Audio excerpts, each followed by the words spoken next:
que eu, pela fé, creio que o Espírito Santo colocou no meu coração quando a gente estava meditando, buscando em Deus uma palavra para ministrar ao coração dos irmãos. E então veio essa palavra e eu gostaria de compartilhar dela com os meus amados irmãos. Se você tem uma Bíblia ou vai acessar no teu celular, livro de Apocalipse, capítulo de número 4. Apocalipse, capítulo 4.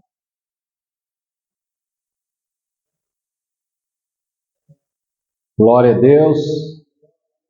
Apocalipse, capítulo 4.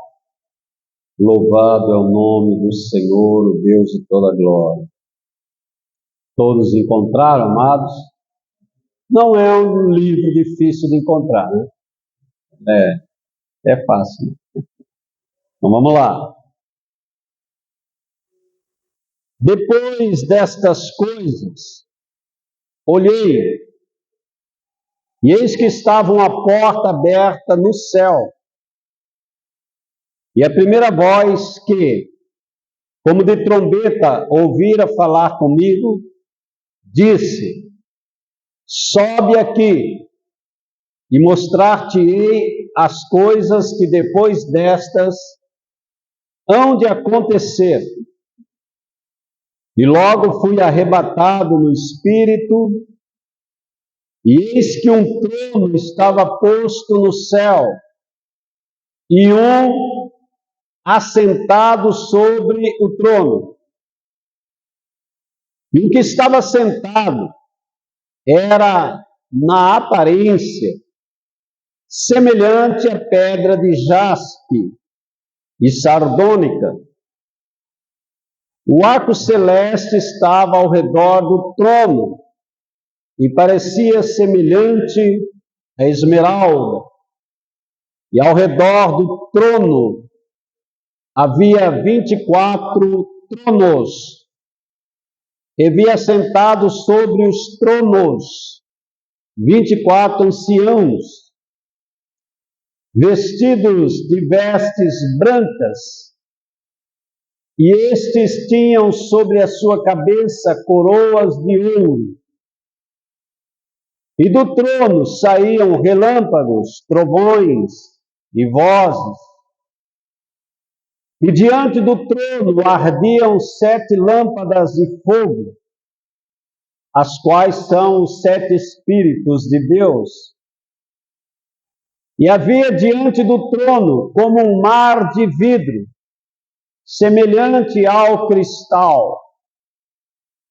E no meio do trono e ao redor do trono, 4 seres viventes, cheios de olhos por diante e por detrás. E o primeiro ser era semelhante a um leão, o segundo, semelhante a um bezerro, o terceiro tinha um rosto como de homem, e o quarto era semelhante a uma águia voando. E os 4 animais, ou seres viventes, tinham cada um 6 asas. E ao redor e por dentro estavam cheios de olhos. E não descansam, nem de dia nem de noite, dizendo: Santo, Santo, Santo é o Senhor Deus, o Todo-Poderoso, que era, que é e que há de vir. E quando os animais davam glória, honra e ações de graça ao que estava sentado sobre o trono,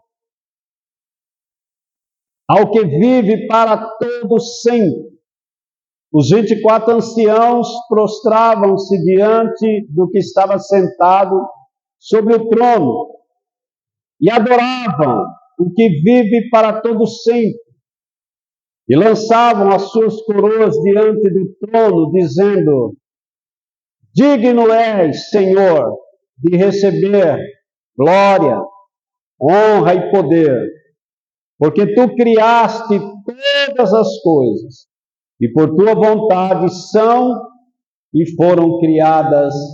Diga amém, diga glória a Deus. João está na ilha de Patmos. É uma ilha, prisão, aonde Roma mandava os piores criminosos. E ele estava preso por causa da palavra de Deus. E ali naquela ilha, já um homem com mais de 80 anos, servo de Deus. Ele vai ter muitas revelações, e as revelações devem ser escritas e devem ser enviadas a todas as igrejas possíveis, para que todos conheçam quais são os propósitos e os desígnios de Deus para toda a humanidade. Apocalipse significa revelação, ao contrário do que muitas pessoas pensam, que é um livro de difícil entendimento. Pelo contrário, é um livro de revelação. Há uma promessa para todos aqueles que lerem, ouvirem e guardarem esta palavra. Serão bem-aventurados. Então, se você ouvir hoje, guardar no seu coração, você já tem uma promessa de bênção na sua vida. Amém, amado. Glória a Deus. O centro de toda essa revelação e de tudo que João está vendo e de tudo que ele vai escrever é um trono. Diga assim, um trono. Então o trono é o centro aonde gravita toda a vida, toda a existência. Um trono que é o centro do universo, da existência, de tudo que foi criado. E o mais importante de tudo é que esse trono está ocupado. Alguém está assentado sobre o trono. Amém. É interessante a gente entender que se para nós a coisa mais importante é saber que existe um trono central, da onde emana a vida, da onde emana o Espírito de Deus, da onde emana toda a glória, toda a virtude. Se para nós a existência desse trono é a garantia da nossa vida, da nossa existência, da nossa vitória e da nossa eternidade. Para o mundo e para o ateu e para o materialista, o ponto central da sua existência é que não exista esse trono. Então, para o ateu, para o materialista, para o carnal, para o mundano, a não existência desse trono é o centro gravitacional da sua vida. Eu estava vendo um debate entre 3 ateus. E o ponto central era exatamente dizer que não existe Deus, não existe um trono, não existe alguém assentado no trono. Os 3 conversando, homens intelectuais, sábios, segundo o mundo. E no meio da conversa, um disse assim: e se Deus existir? Vamos supor que Deus existe. Aí os outros falaram: se Deus existir, nós estamos perdidos. Então veja, o que rege a vida do ateísta, do mundanismo, do materialismo, é a não existência de um trono. É não a existência de alguém assentado no trono. Porque se não há um trono e se não há alguém assentado no trono, também não existe lei. Não existe o conceito do bom e do mal. Não existe o conceito do certo e do errado. Porque a existência de um trono e a existência de alguém assentado sobre um trono é a garantia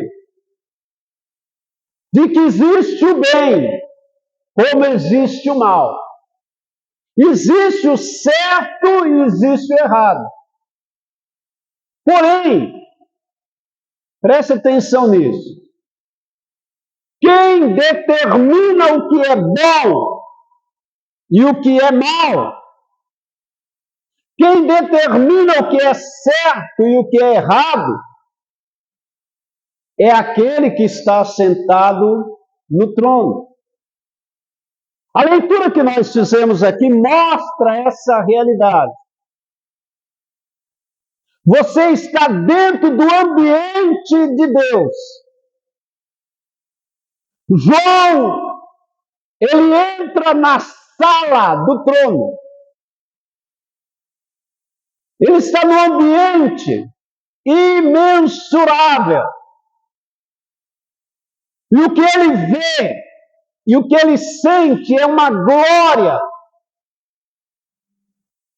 tão poderosa, tão gloriosa, que não se pode explicar. O que João percebe é que daquele trono emana a virtude que mantém tudo vivo. Amém, irmão? Desse trono flui o poder da vida que mantém tudo funcionando, tudo existindo, tudo vivendo. Eu quero que você entenda a grandiosidade disso. Um trono e alguém assentado sobre o trono, a quem todo o universo deve prestar conta. Amém?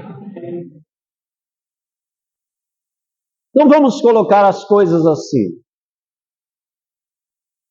Se existe esse trono e se existe alguém assentado nele, a qual aqui foi revelado que é o Deus Todo-Poderoso, o Criador de tudo, o Senhor de todas as coisas. Então nós, eu, você, cada um de nós precisamos entender uma coisa. Eu preciso me reportar a esse Deus que está assentado sobre o trono. Eu preciso dar satisfação da minha vida, das minhas palavras, das minhas ações, das minhas atitudes, dos meus pensamentos. Eu, você e o resto do universo. Se existe esse trono, e ele existe, se ele está ocupado pelo Criador de tudo, pelo Senhor da vida. Para nós é extremamente maravilhoso, glorioso. Porque então a vida eterna é real, é um fato. A salvação é real.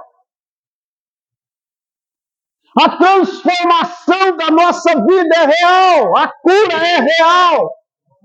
A libertação do poder das trevas é real, porque existe um trono e alguém que está sentado sobre ele, da onde emana o poder da vida, da libertação, da transformação, da glória, da garantia da vida eterna. Por isso é que a humanidade deseja que esse trono não exista. Por isso que a humanidade gostaria que esse trono não estivesse ocupado, porque então eles poderiam pecar sem culpa. Eles poderiam fazer o que eles quisessem da sua própria vida, porque eles não teriam que dar satisfação para ninguém. E a humanidade hoje vive como se não existisse alguém para quem eu tenha que dar satisfação. Então o camarada peca, faz o que ele quer, da maneira como ele quer, porque ele não sente a responsabilidade que nós sentimos. Há um trono, e ele está ocupado, diga amém, diga glória. A grande questão de tudo isso, a grande questão de você ver a humanidade da forma como você está vendo, e se você perguntar agora para alguém que não tem Cristo, que não é salvo, se ele crê em Deus, ele vai dizer não. Ele tem que dar satisfação da sua vida? Não, não dou satisfação da minha vida para ninguém.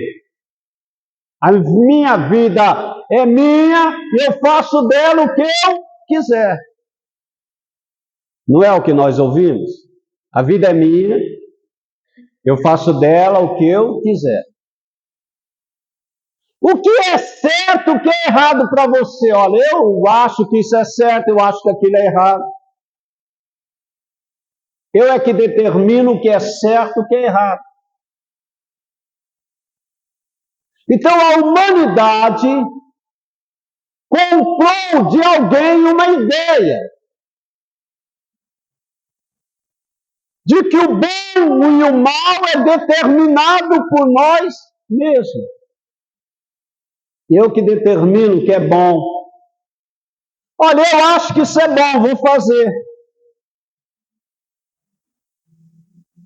Ah, eu acho que isso é ruim, não vou fazer. Então a humanidade comprou a ideia de alguém que não está sentado sobre o trono. Amém? Mas que gostaria de estar. Então veja, eu vou ler 2 textos para os irmãos, não precisa necessariamente procurar, mas também ninguém está impedindo você de procurar. Que vão revelar uma criatura que desejou estar assentado sobre esse trono. E depois nós vamos considerar alguns pontos importantes acerca dessa criatura. O primeiro texto está lá em Isaías 14. E eu quero ler aos irmãos Isaías 14.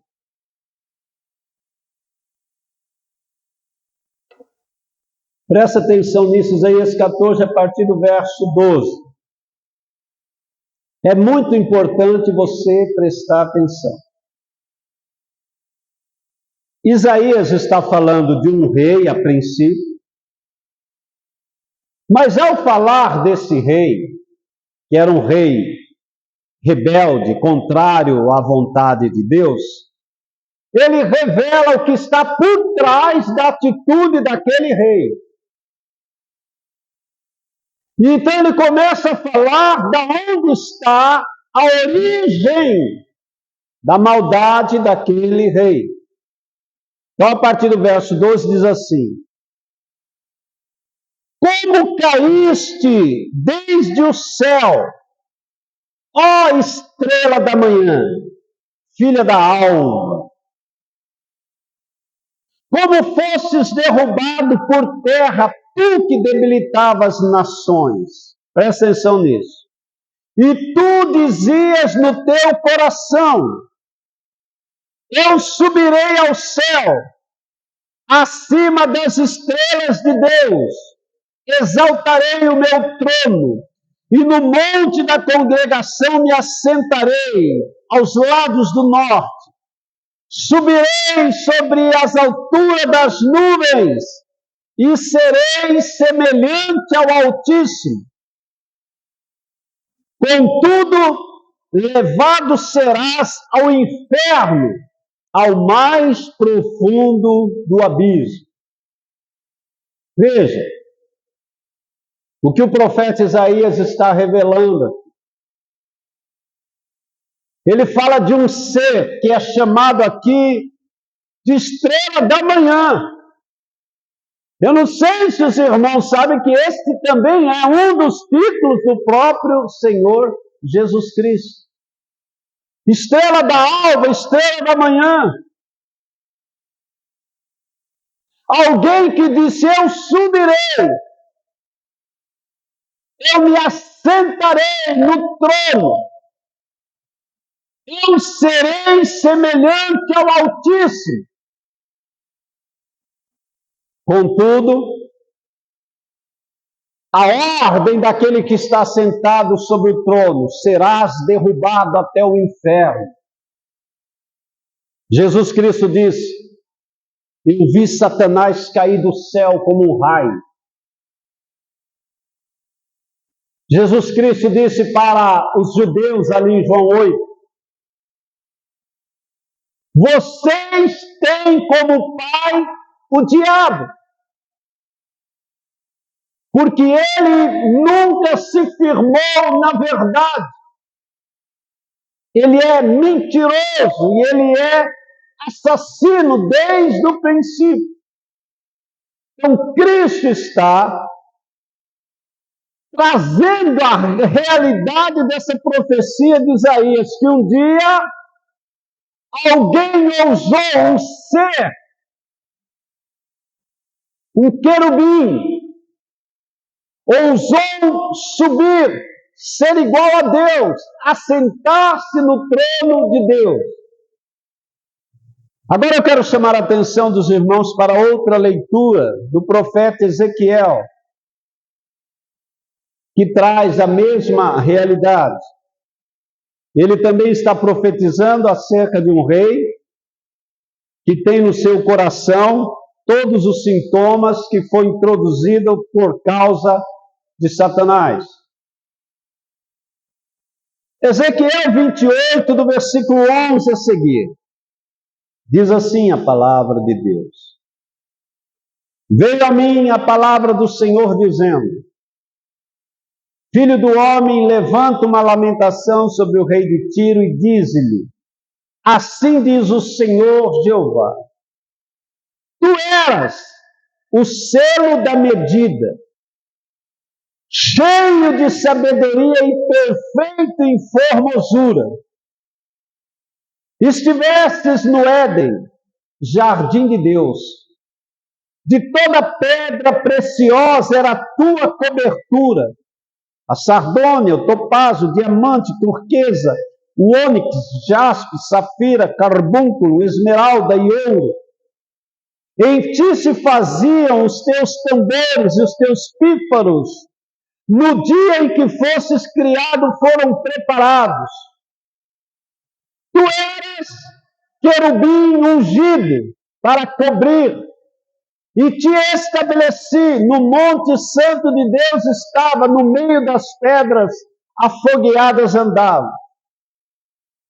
Perfeito era no teu caminho, desde o dia em que foste criado, até que se achou iniquidade em ti. Na multiplicação do teu comércio, encheu o teu interior de violência e pecaste.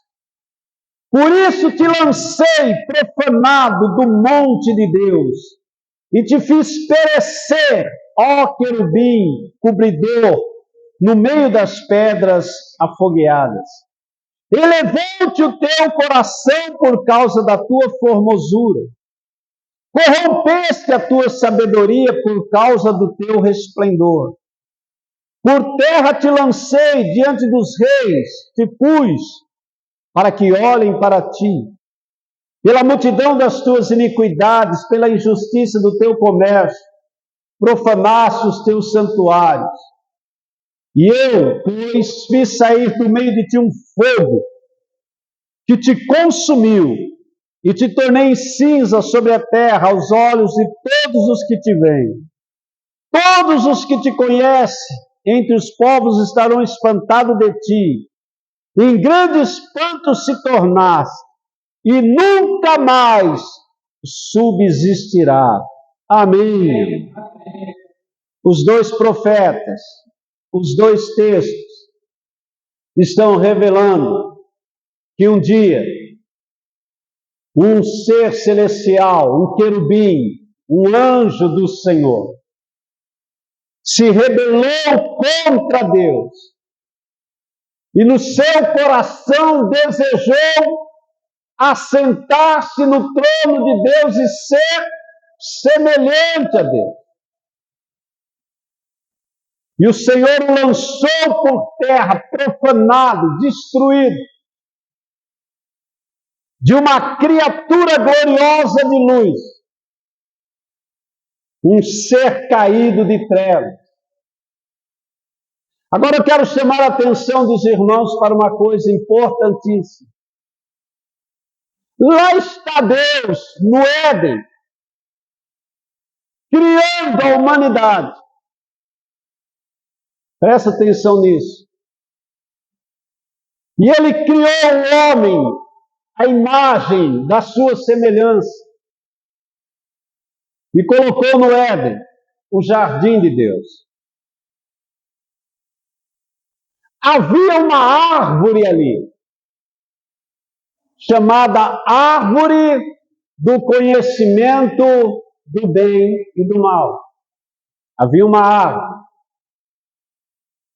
E o Senhor Deus disse: de todas as árvores do jardim comereis livremente, mas da árvore do conhecimento do bem e do mal não comerás, porque no dia em que dela comeres, certamente morrerás. Uma ordem daquele que está sentado no trono. Amém? Uma ordem direta de Deus. O inimigo está por ali. Aquele que era um querubim ungido, agora é um ser caído, cheio de violência e cheio de maldade. Eu quero que os irmãos prestem atenção num detalhe importantíssimo. Na conversa desse ser caído com Eva, ele vai tentar transferir ao coração da mulher os mesmos sentimentos que estão no seu coração. É assim que Deus diz. Presta atenção, começa questionando a autoridade de Deus. Irmão, você quer destruir tua vida? Questione a autoridade de Deus. Deseje no seu coração estabelecer a sua própria autoridade. Declare o que é certo e errado. Porque foi isso que o inimigo fez. Então agora, na sua conversa, ele questiona, é assim que Deus diz? Pois eu digo que você não vai morrer. E além de tudo, você será igual a Deus. Alguém percebeu isso? Ele está transferindo a mente, ao coração daquela mulher, aquilo que está na sua mente, no seu coração. Se você desobedecer a Deus, você vai ser igual a Ele. Conhecedor do bem e do mal. Mas presta atenção, a coisa vai mais além. Na verdade, quando o inimigo intentou subir, assumir o controle, ele tinha um pensamento: ser ele aquele que poderia determinar o que é certo e o que é errado, o que é bom, o que é mal. Por que só Deus pode fazer isso? Porque só Deus pode determinar o que é certo e o que é errado. Por que eu não posso determinar o que é certo e o que é errado? Você já parou para pensar, amado, se a gente tivesse esse poder? O que eu acho certo, o que eu acho errado, o que eu acho bom, o que eu acho mal, não haveria limite para as nossas maldades. Não haveria limite. Então veja, isso estava no coração de Lúcifer, do querubim ungido. Eu imagino que no seu coração, quando ele habitava os lugares celestiais, e ele ficava olhando para aquele que está sentado no trono, e toda ordem saía dali, toda determinação: isto é certo, isto é errado, isto é bom, isto é mal. Isso deve ter incomodado o coração dele. Se ele quer subir, se ele quer assumir o controle, é porque ele quer determinar o que é certo e o que é errado, o que é bom e o que é mal. Como ele não conseguiu, como seus planos foram frustrados, como ele recebeu uma sentença eterna de destruição, o que é que ele vai fazer, querido? Ele vai transferir os seus pensamentos, as suas ações para aquele casal. Por que vocês estão aqui no Éden? Isso aqui é uma conjectura, querido. Por que é que só Deus determina o que é certo e errado? Por que Deus falou que está errado você comer dessa fruta? Por que você não pode determinar que é certo comer dela? Não presta atenção nisso. Deus disse que é errado. O inimigo disse: eu digo que é certo. Deus disse que eu vou morrer. O inimigo disse: você não vai morrer. Então presta atenção nisso. Tudo que Lúcifer queria era ter o poder da determinação. Era poder determinar o que é certo e o que é errado. Ele deve ter cansado de receber ordens. Ele olhou para si, ele percebeu que ele era um ser diferenciado, dotado de de glória, dotado de beleza, de esplendor. Então ele pensou, por que não?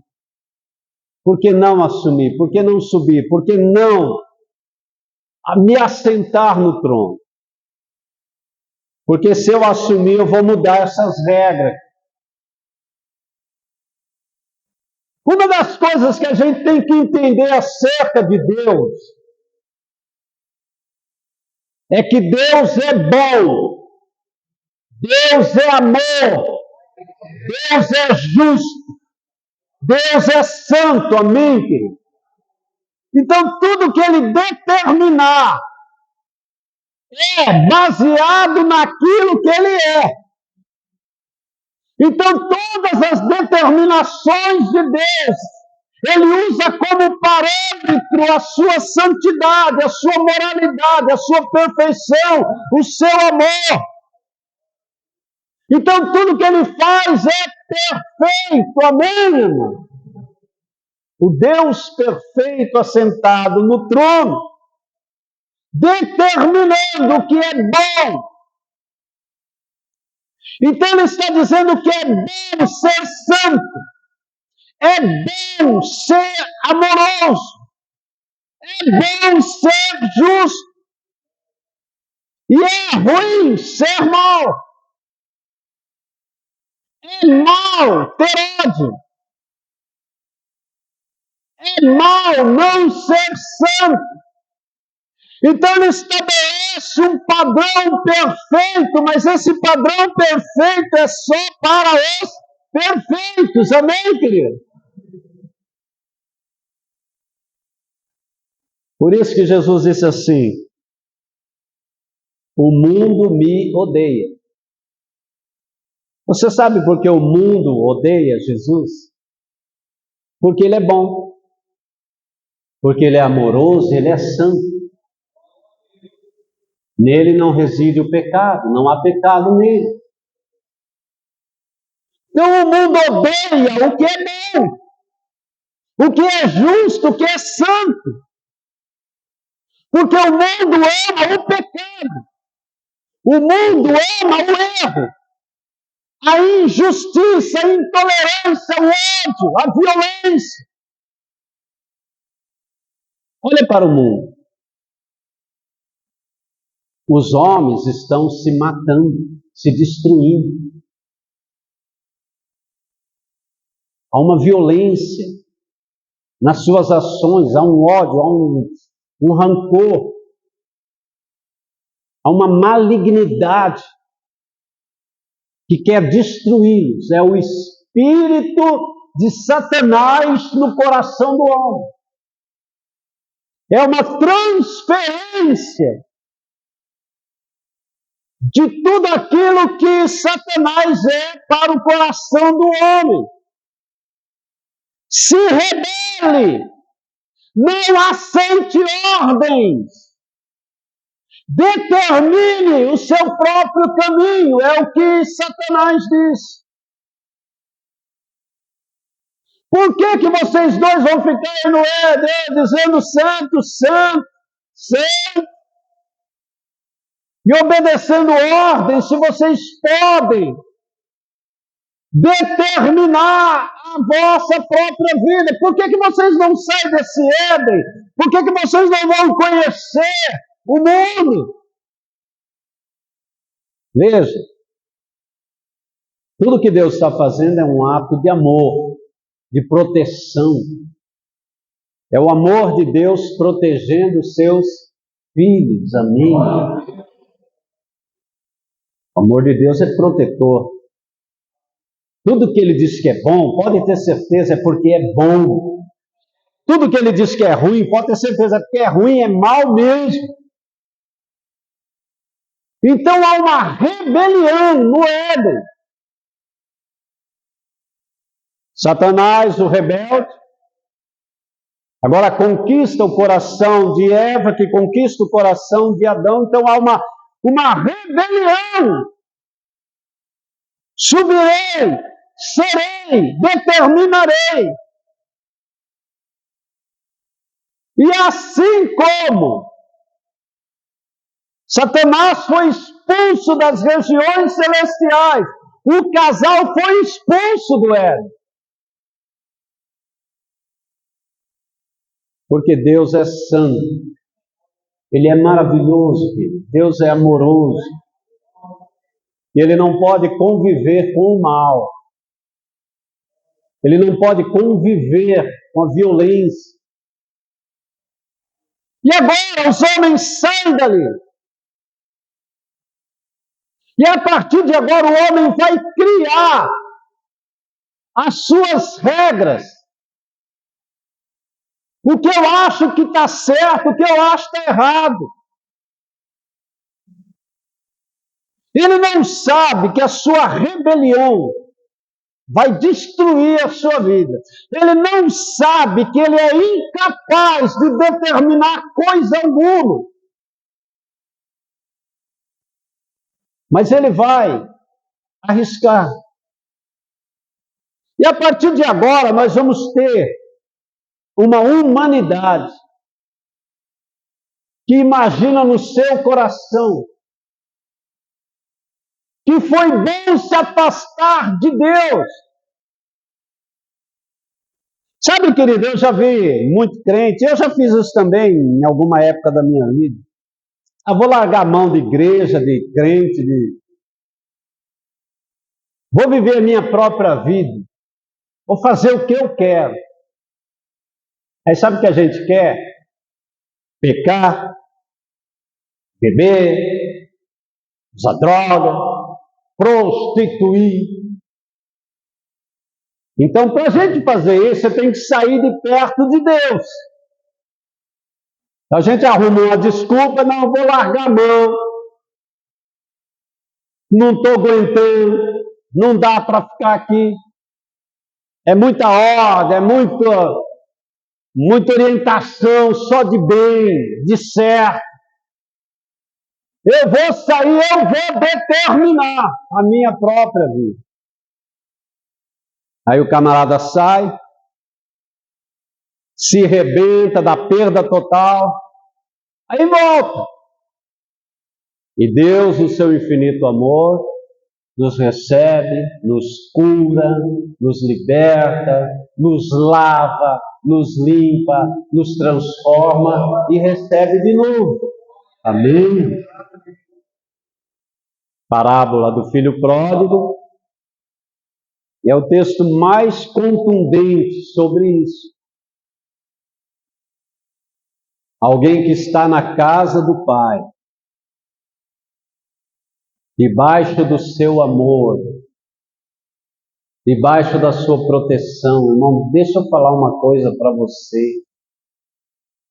Estar diante de Deus é o lugar mais seguro que nós podemos ter. É o lugar mais glorioso. Nunca saia da presença de Deus. Nunca abandone a sua igreja, querido. Não faça isso.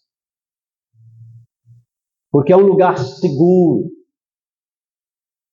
Então o filho vai sair. Por quê? Porque no coração dele, ele se cansou de regras. O que é certo, o que é errado. E ele determinou dirigir a sua própria vida. Vou me divertir, vou fazer o que eu quero, o que eu gosto, o que eu penso. No começo parecia que estava dando tudo certo. Ele se divertiu, ele tinha amigos, porque enquanto você tem dinheiro, você tem amigos, é uma garantia que o mundo nos dá. Amém? O mundo nos dá essa garantia maravilhosa. Você tem dinheiro, você tem amigo.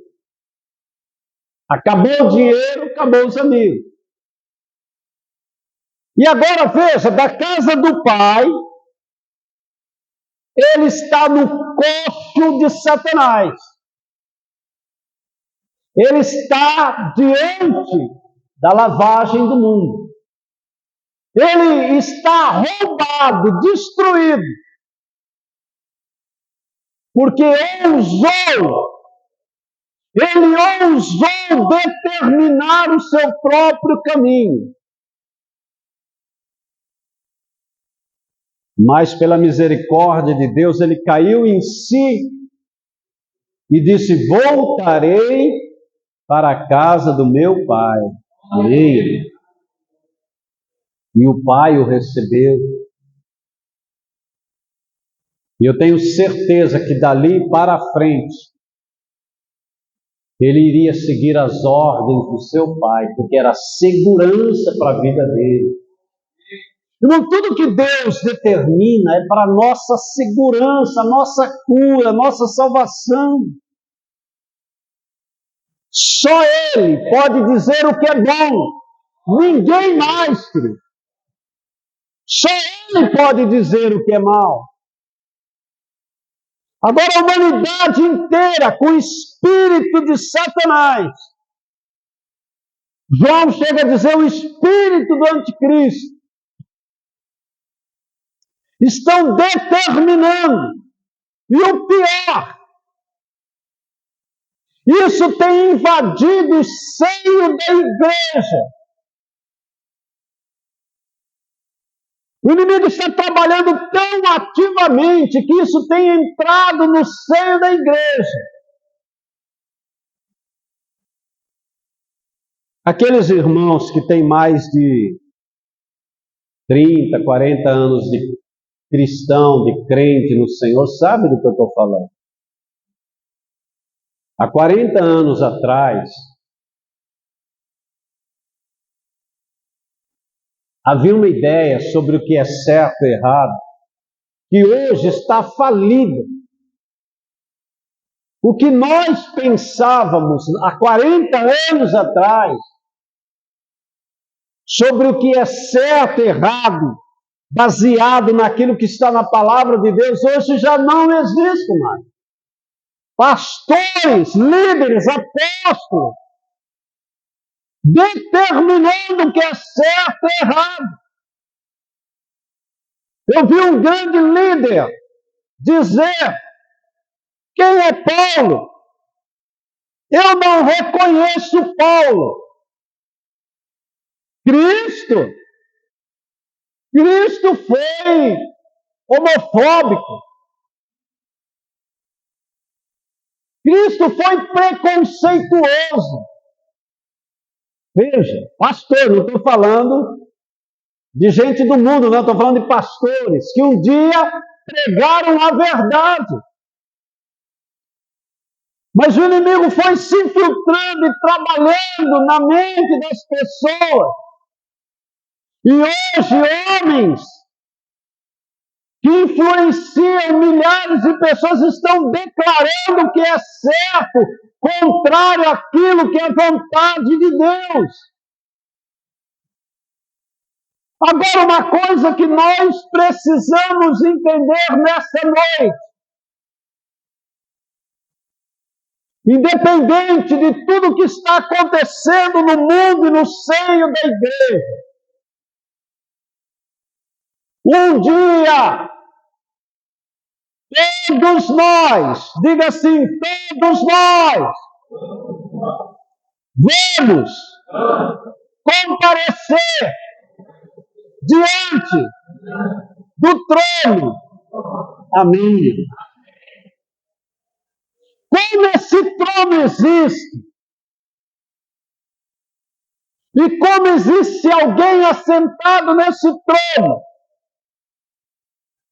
O universo, a humanidade, tudo que existe, tudo que foi criado, vai ter que se reportar a Ele, todos. Paulo diz em 2 Coríntios 5,10, porque todos devemos comparecer ante o tribunal de Cristo, para que cada um dê conta daquilo que fez através do corpo, ou bem ou mal. Amém. Mas eu quero chamar a atenção para Apocalipse capítulo 20, do versículo 11 a seguir. Apocalipse 20, do 11 a seguir, diz assim: E vi um grande trono branco, e o que estava sentado sobre ele, de cuja presença fugiu o céu e a terra, e não se achou lugar para eles. E vi os mortos, grandes e pequenos, que estavam diante de Deus. E abriu-se os livros, e abriu-se outro livro, que é o da vida. E os mortos foram julgados pelas coisas que estavam escritas nos livros, segundo as suas obras. E deu o mar os mortos que nele havia, e a morte e o inferno deram os mortos que nele havia. E foram julgados cada um segundo as suas obras. E a morte e o inferno foram lançados no lago de fogo. Esta é a segunda morte. E aquele que não foi achado escrito no livro da vida foi lançado no lago de fogo. Um trono. Por isso que eu disse que o trono é o centro gravitacional de todo o universo. Tudo deve gravitar em torno, em volta do trono de Deus. Toda a humanidade, todos os planetas, todas as estrelas, tudo que existe precisa se reportar a Ele. Ele vai julgar tudo segundo o padrão da sua santidade. E todos aqueles que não se encaixam na sua santidade, todos aqueles que não obedeceram a sua palavra, serão lançados para todo sempre no lago de fogo, onde já está Satanás e os demônios. Mas aquele que ouviu a sua voz, aquele que andou segundo a sua palavra, aquele que não criou o seu próprio bem ou mal, mas seguiu a palavra de Deus, tem o seu nome escrito no livro da vida, e entrará para a glória, e estará para sempre com Deus, por toda a eternidade. Diga amém, diga glória a Deus.